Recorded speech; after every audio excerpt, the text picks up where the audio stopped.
Welcome back to the channel. RacerX here, and I am back with my buddies at the Hurst Autoplex in Hurst, Texas, because they just got in a car that I am actually super excited about. One I've been really wanting to get a review on for quite some time. It is one of the baddest cars, at least in my mind, one of the baddest cars on the road. It actually looks like a spaceship to me, and I'm just really looking forward to giving you guys a quick review on this car because it has an amazing road presence. Anyway, guys, so stick with me on it. If you're new to my channel, hit subscribe right down here for me. I would really appreciate that. Lots of great things coming up this year. Also follow me on Instagram at RacerX Official, and here we go.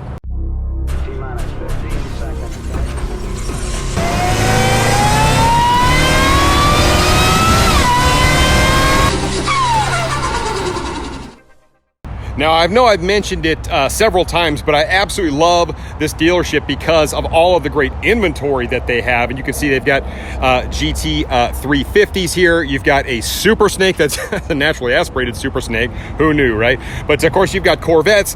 You've got TRXs. You've got one all the way over there. There's another TRX right there. They've got a launch edition one somewhere. You know, one of the coolest cars that I think I've seen, and one that you just don't see very often anymore. You can see the C8s right here. But check this out. This is, I don't know if a lot of you guys may not even know what this is. This is a Prowler, a Plymouth Prowler. A very unique looking car. And yes, I realize it was probably a little bit underpowered, especially by today's standards, but check out kind of that open wheel concept in the front of this thing. A very different looking car indeed. And some people are just not big fans of the Prowler, but you want to talk about a mint edition Prowler. This thing is absolutely mint. And there's a quick look at the back of this Prowler. Look at how wide the back of this thing looks. Kind of interesting looking when you take a holistic look at this. But I just wanted to show you this car because I think it is a pretty neat vehicle. So back in 2020, Chevy kind of threw down the gauntlet and they launched the first ever mid-engine Corvette, the C8. And it kind of caught the automotive world by storm, and everybody has just been really taken by the new C8 Corvette. I mean, some people are fans, some people are not. I am a big fan.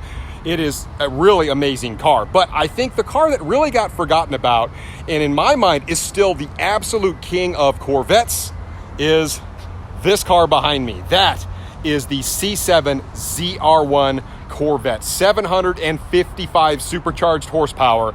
And in my mind, that is still the bad daddy on the block. And even when they come out with a new naturally aspirated Z06, they're rumoring 650 horsepower on that car. That car is still going to make a lot more power. And what an incredible looking car. So let me give you a quick walk around on this thing. We're going to drive it today, and I'm going to give you my driving thoughts.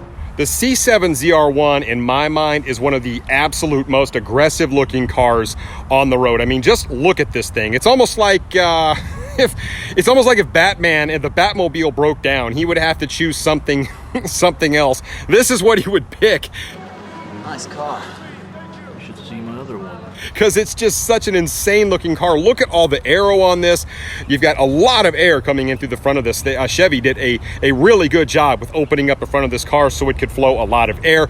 Look at the carbon fiber on this thing. I mean, there's no angle of this car that looks bad. I mean, it is just such an aggressive looking car. And of course, this one does have the optional track package on it. You can see the big high-rise carbon fiber wing there. On the wheels, it is wrapped in Sport Cup 2s all the way around. I believe they're 285 in the front and 335 in the back. Once again, you do get the carbon fiber here on the side. I mean, what a gorgeous looking specimen this car is. And I mean, it just looks incredible. Every time you see a ZR1 on the road, I mean, there is no mistaking exactly what that thing is. And so, I mean, from the back, you can definitely tell that is a very pronounced wing right there. Very big ZR1 badge. It's got huge quad exhaust back here. A very aggressive looking car. And once again, even from this angle, we know the C8 looks pretty amazing from this angle, but man, this C7 ZR1 looks absolutely legit. And of course, even right here, you've got some carbon fiber to pull air through. And they just did a lot of work on the aero of this car to make it special. Now, when you jump into the interior on the ZR1, once again, a really nice place to sit. You can see it does have kind of the suede here on the doors. You've got some orange stitching, obviously this being an orange car, but that'll obviously change with whatever color you choose. You've got carbon fiber all over the dash. You've got suede on the dash up here. I mean, this thing is completely decked out. Look at how gorgeous the steering wheel is here. You've got suede and you've got carbon fiber, flat bottom here, and there's no mistaking the fact that this is in fact a ZR1. Really nice gauge cluster in this. It looks very futuristic in here, and I love the fact that it is driver centric. So it's kind of like a Challenger, guys. It wraps around towards the driver, which I really like, and you see that in the new C8 as well. And of course in the C8 you do have that big sweeping thing where you've got all your climate control stuff like this, but this is kind of the start of that. You can see it kind of sweeps down, and you don't feel quite as segmented from the passenger in this particular car like you do in the C8, but you do have a really nice central area right here. And of course back here you do have a functional space, whereas in the C8 you do not. I love the seats in this car. Check that out. Super aggressive looking seat. You do have suede and leather, and then of course you've got the carbon fiber bits here as well, and it does say competition right there in the middle, but a wonderful place to sit inside the ZR1. So some really interesting specs on the ZR1 Corvette. For example, as I mentioned, this one has the optional ZKT package on it, which is their track pack, so that's why you get the higher wing on this. That thing at speed can produce up to 950 pounds of downforce. That is a significant amount of downforce to keep this bad boy absolutely glued to the ground. And then of course, as we get over here, as I mentioned, you do get the little stickier tires with this particular track package. Now, the rock star of this particular car is right here. This is their LT5 engine. Of course, this thing, 755 horsepower.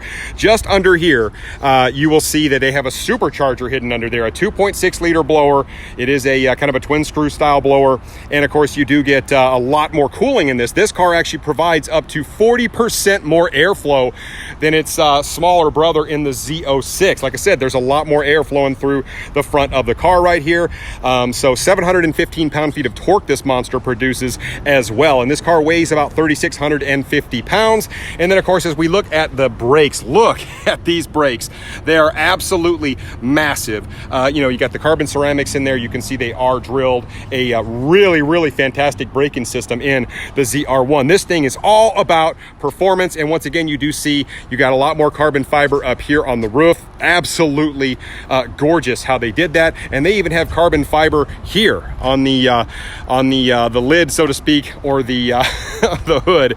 But it's just a gorgeous setup. I really do like this hole right here. Kind of gives it a pretty cool look. So anyway, very mind-numbing numbers too. Now here is the driving position inside the ZR1 Corvette, and man, it feels very aggressive in here. As I mentioned, it is very driver-centric, so everything kind of points over here towards me. Of course, you got your gear selector here, a really nice and usable infotainment screen here in front, and of course you do have some fantastic digital gauges here in front. So it's kind of a combination between digital and analog here. A really, really beautiful steering wheel here in front of me with the flat bottom on it. And of course over here on the passenger side, not quite as segmented as I mentioned as the C8 Corvette. A lot of suede and leather here, but a really great place to sit. This is kind of a neat little feature here as well. You can actually make the screen go away. There's a USB back here, and there's like storage back here that you could use. So kind of another neat little feature of this car. And of course your climate controls, all that right here at the touch of your fingers. So 8-speed transmission in this bad boy. Let's go ahead and take it down the road and see how it drives. I am now aboard the C7 ZR1, and I've always been a big fan of Corvettes. Some of you guys may know that about me. I've owned quite a few of these things, and sitting in this is like putting on that well-worn-in pair of gloves to me. You know, it's just comfortable, and when you're in it, yes, it feels aggressive. It looks aggressive. Everything about this thing is aggressive. This particular version of the Corvette is really made for gearheads like me, somebody who likes to push the envelope. This is not your, average run-of-the-mill, weekend cruiser. I mean, this thing has aggression in mind when they designed it, and for somebody like me, that is absolutely perfect. I absolutely love it. I'm looking at this beautiful, obviously the steering wheel here is beautiful. All the stitching on the roof here. Actually, this is a removable roof, and it can actually come off and go in the trunk, which I love that. C8 has that as well. But very comfortable, very bolstered seats. I love the fact that it has a cockpit feel to it, so it's wrapping around towards me, very driver-centric. It even has a climate control all the way over there. The passenger can adjust their own climate on their side of the car, which is kind of cool. I'm just a fan of this particular feel and look. So I'm going to take it down the road and see how it drives. Now, I've been driving the car for just a few minutes, and I will tell you, this has a similar feel to me like a ZL1 1LE does in terms of the suspension. This does have that optional track package or the ZTK package. That's why you got that big wing sticking out. You can see it right over my shoulder here. But it does have a little bit of a stiff ride to it. I don't mind it. I kind of like that. So my camera might be bouncing around just a little bit more than usual. But I will say that it's, like I said, this vehicle is not for the faint of heart. You can feel some stiffness in the suspension of this, but like I said, this is more of kind of like a track focused weapon, and you do feel a little bit when you're driving it.